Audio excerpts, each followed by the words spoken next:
This is the Cannibal Savannah Evans, and you're tuning into the O-Face Wrestling Podcast. Hi, I'm MCW Women's Champion Gia Scott, and you're watching O-Face Wrestling. That's right. O-Face Wrestling. Listen to the podcast. Listen. They are Dark Side approved. Howden approves it. O-Face Wrestling. I'll be listening. Will you? Hey everyone, thanks for tuning in to O-Face Wrestling. This is your host JT, and today I am joined by the Cannibal, Savannah Evans. So thank you for joining us today, Savannah. Of course, thanks for having me on. No problem at all. So got a few questions for you today for the show. The first question, and because I just really want to know, so where did the nickname the Cannibal come from? It actually came from, it's a playoff of, so we had an all women's group in Queens of Combat, all Black females, and so we were the Sexy Young Caramels. And then when I split from them, I wanted to keep the initials SYC because it sounds like sick. And I went with the Sexy Young Cannibal later to just being the Cannibal.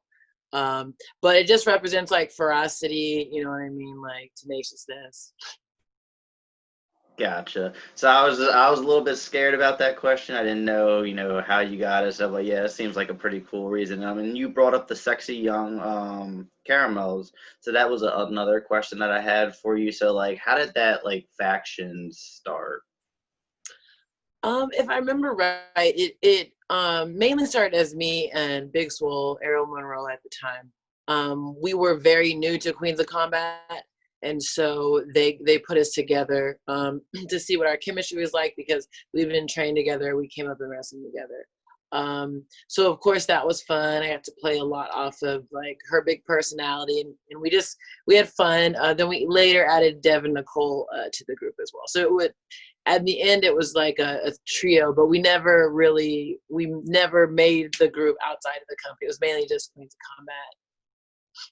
Combat. Okay, yeah, and so speaking of Queens of Combat too, because when I was doing my research on you, I noticed that you wrestled there pretty often. So like, what about Queens of Combat kind of like drew you to go in there a lot?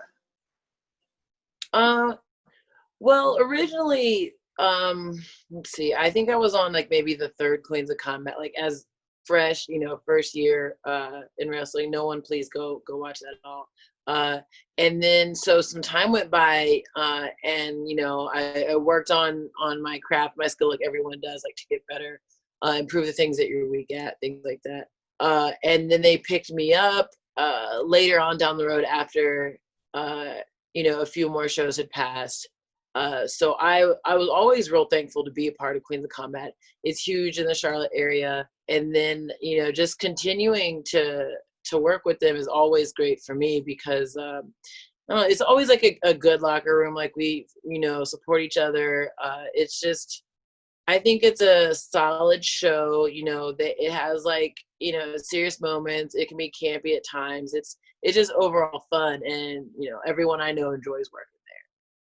Okay, yeah, I think that's a very important, like, as far as like a work environment, like just being able to enjoy the work environment you're in and like the people that you're working with. I feel like that's extremely important. So makes sense why you would want to, consistently keep going back to that promotion. Are there any promotions that you haven't worked for that you want to work for sometime in the near future? Oh, tons. I would love to be anywhere and everywhere that I can be to eat my face out there. So any promotion I haven't been, I would want to be. You know what I mean? Like Beyond Wrestling, Black Label Pro, GCW. Some of the California shows, people get buzzed about that too. It's just like I want to be everywhere. Like I'm mainly East Coast, but I want to work out in Cali. I want to work in Vegas. You know what I mean? I want to work in the Midwest. Okay, what about the promotion, because it's the one I go to regularly, MCW, Maryland Championship Wrestling. Is that a promotion you're interested in working in the future? Yeah, for sure. As long as they're also interested in bringing me in. I have contacted before, like I'm super hopeful, that I can show them what I got. Yeah, just that would definitely be awesome. They seem like from my experience, it seems like a really good promotion to work for. I'm personal friends with one of the wrestlers that works there, and she loves it. So it would definitely be really dope to see you there. And I know like in DC, which is nearby me as well, Primetime Wrestling's a pretty cool promotion as well. I would love to see you at. What about the new promotion that's starting up? Their first event will be in September, Mission Pro Wrestling. Is that another company you're looking to work for? Yeah, the podcast I did last week, rather, we actually talked about Mission Pro like a lot. That's definitely one of the places that I wanna be as well. And I meant to mention that in our the last subject. Yeah, because I literally I had Robin Reed on the show 2 days ago. We were doing an Instagram live, and I was asking her a lot of questions about it, and it just seems like there's gonna be a lot of good things going for that promotion. It's all women's promotion, which I like. I'm gonna be covering them a lot, just as much as I cover WoW Women of Wrestling. So it seems like it's gonna be a lot of fair opportunities, a lot of diversity in that company. They're talking about doing like streaming for all the events, so it's going to be something that a lot of people are going to have an opportunity to actually see, because that's the one thing not all independent promotions have the streaming available. So it's like if you're not able to actually be there, you can't watch it. So it seems like they're definitely in tune with technology and just kind of getting it out there so everyone can watch. So hopefully you can see you there as well. Now we talked about like promotions. What about some wrestlers that you really want to get in the ring with that you have not been able to, compete with yet? And that leads into Mission Pro as well. Thunder Rosa has always been on my list for women, to get in the ring with. La Rosa Negra, I like her work too. We had her, I think, at the last Queens of Combat. I haven't worked with LuFisto, haven't worked with Deanna Prazo. Like those are all girls that I would like to mix it up with. Okay, it sounds really cool. Thunder Rose, I know she's a big deal out there, and a lot of people like working with her, so that's really cool as well.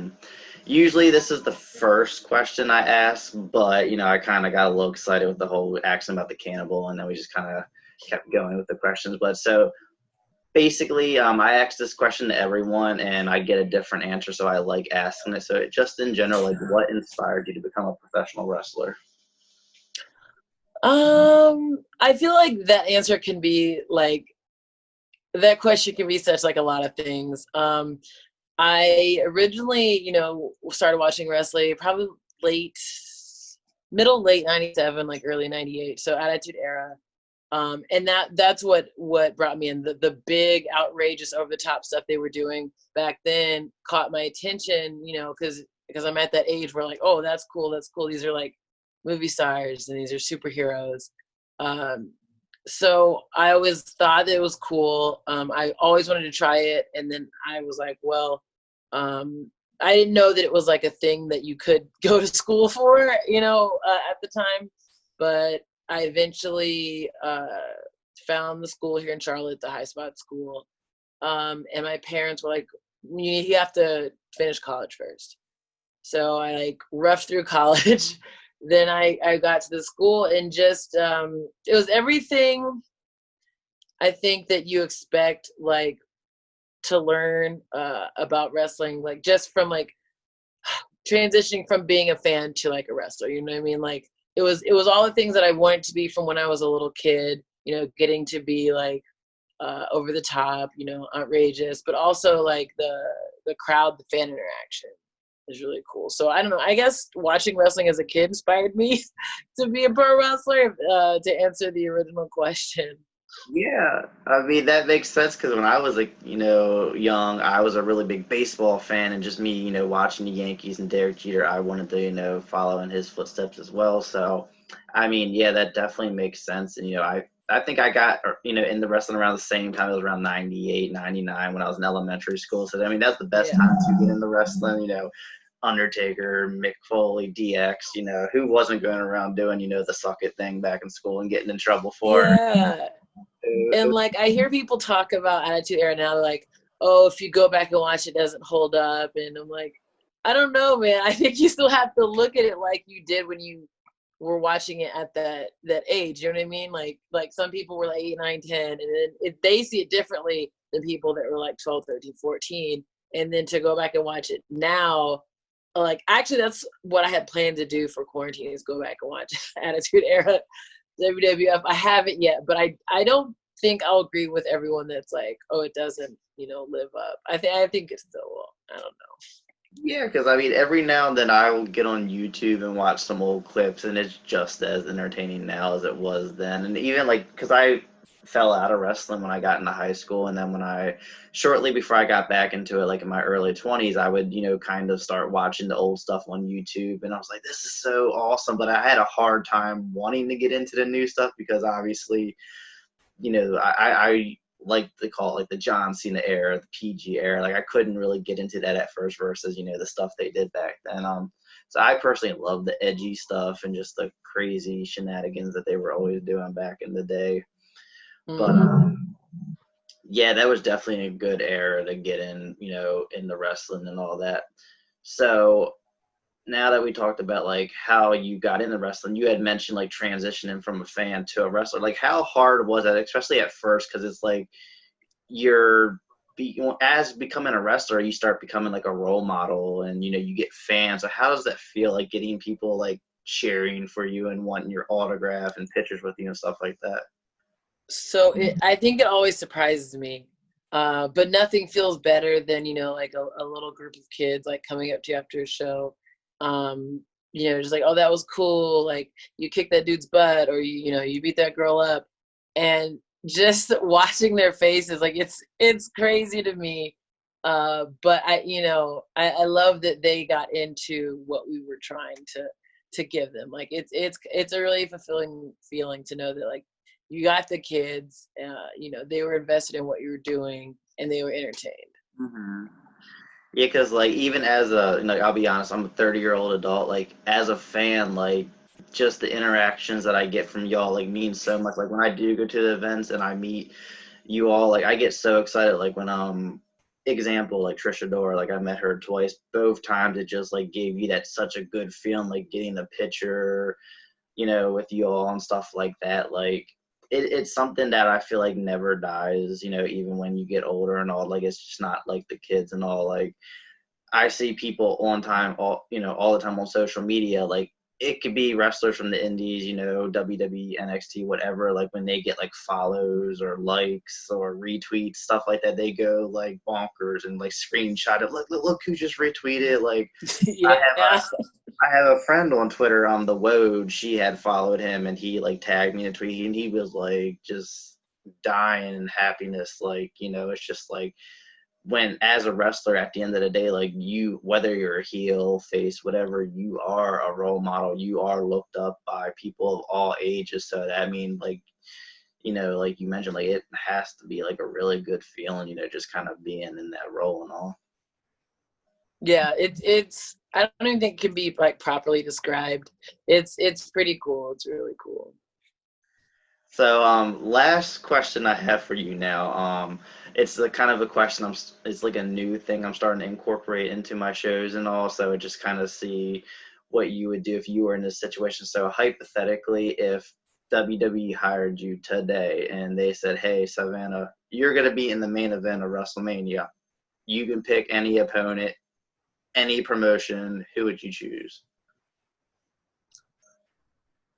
Oh, I thought you were gonna say just out of WWE, but then you said anybody from any promotion. So main event, you said of WrestleMania. Oh shoot! Because then you also have to think like, well, someone that you've like wrestled before, or someone that you haven't, that would be like a dream match to have in that opportunity, in that location and time. Oh man, this is tough.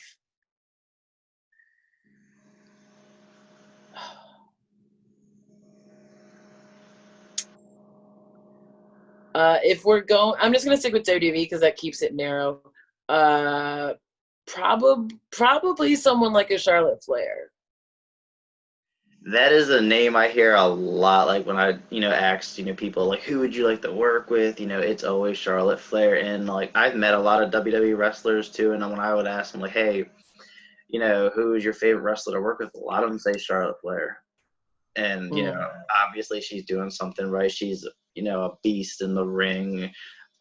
Apparently she's really easy to work with as well. So, I mean, that's definitely a good opponent. I mean, she's a Flair too. I mean, being in the ring with her in main event of WrestleMania, that's definitely a big deal. So that would definitely be cool if you ever had that opportunity. Yeah. But yeah, that is all of my questions, Savannah. I just want to thank you so much for joining us today on O Face Wrestling. It was definitely fun interviewing you. Yeah, I'm glad that we were finally able to get together for the interview. You think that, in COVID times that we would all have more free time on our hands to do, podcasts and things like that. But we got it together, though. We finally got it together. Definitely happy that I could do it like anytime. And I tell everybody this, but like, I mean it. Like, anytime that I get to, have a platform to reach, new followers, new viewers, get people, on my stuff, on my name. Like I take that to heart, and I really appreciate those opportunities. So I appreciate you having me on. Oh, no problem at all. Like it's, I've been doing this for a year now and it never gets old, like having you all on the show. Like I love having wrestlers, whether I knew about them and I was a fan of about them, prior, or if I'm just starting to get to know about them, because I like using this show for myself just to kind of learn about other wrestlers and Mm. stuff like that. And that's actually helped me become a really big fan of some people, just hearing their stories and all, and then, keeping in touch afterwards and so on and so forth. And then I like to use it as well as to get other people to know about you all as well. Kind of like what I mentioned about my one friend on Twitter, how he was a big fan of the world. He was a straight up WWE only person. And now he's starting to become a fan of a lot of these, wrestlers that I've been tweeting and posting about. Like he loves the Woad. He loves Sahara 7. Hopefully he sees this and becomes a fan of you. Like, Yeah. a lot of people really don't realize how big the indies are. I didn't either. Like, prior to really getting big into the independent pro wrestling, like I had no idea there were all these promotions all over the place. Like I thought MCW was the only one near me, and I find out about all these promotions in DC and Jersey and just all over the place. So it's just crazy. It's a big world, and Yeah. I like to use my platform to kind of get you all out there, and because there is wrestling outside of WWE and AEW and Impact, and people just don't really realize it, because like we were just talking about, a lot of indie promotions don't have that streaming and all that kind of stuff. So it's like, if it's not in your area, you probably don't know about it, and that's understandable. But yeah, just like I said, I just want to get you all out there and help you all out. Yeah, it's definitely appreciated. No problem. So Savannah, do you want to share your social media with everyone? Yeah. So my Twitter one is a little weird because Savannah Evans is by itself is already taken. So Twitter is Savannah Evans, the letter N and the letter V. And then as well, I have Instagram and a Facebook page. They're both Savannah EVS. So that's where normally I would, put my dates for my shows coming up. Obviously, there's not much of that right now, but normally that's my schedule. Merch goes there, 8x10s, those types of things. And then I also recently just got a pro wrestling tee store as well. So Savannah Evans on that too. Oh wow, I think I might check out that store too. I've been getting in buying the t-shirts and all from the independent wrestlers. I'm gonna take a look at that. But yeah, everyone, make sure you all follow her on Facebook, Twitter, Instagram. Also, subscribe to us on YouTube. Follow us on Instagram, Twitter, Facebook. And yeah, thank you all for tuning into this episode. And then one last thank you to you, Savannah, for joining us today on O Face Wrestling. Thank you. You're welcome, and you all have a good day.